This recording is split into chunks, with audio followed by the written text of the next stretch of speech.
ভারত গেল মে মাসে পাকিস্তানে হামলা চালায়, এরপর পাকিস্তানও কড়া জবাব দেয়। 4 দিনের সেই লড়াই শেষ পর্যন্ত থামে আমেরিকার মধ্যস্থতায়। তবে পাকিস্তানকে শায়েস্তা করতে সিন্ধু নদী নিয়ে কৌশলী খেলায় মাতে ভারত। ঘোষণা দেয় বাদ দেওয়া হবে পাকিস্তানের লাইফলাইন খ্যাত এই নদীতে।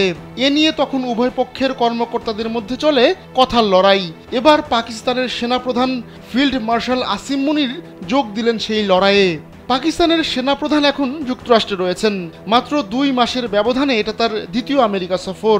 তিনি আমেরিকার রাজনৈতিক ব্যক্তিবর্গ ও বিভিন্ন পর্যায়ের উচ্চপদস্থ সামরিক কর্মকর্তার সঙ্গে বৈঠক করেছেন। এর মধ্যে ফ্লোরিডার টাম্পায় তার জন্য একটি অনুষ্ঠানের আয়োজন করা হয়। সেখানে ভারতের বিরুদ্ধে বিভিন্ন হুমকি দিয়েছেন পাক সেনাপ্রধান।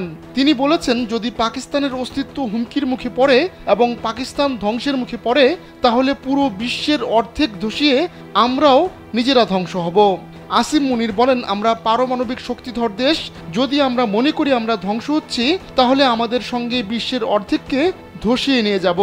তিনি আরও বলেন, সিন্ধু নদীতে ভারত বাঁধ নির্মাণ করার অপেক্ষায় থাকব। যখনই বাঁধটি বানানো শেষ হবে, তখনই মিসাইল মেরে এটি ধসিয়ে দেব।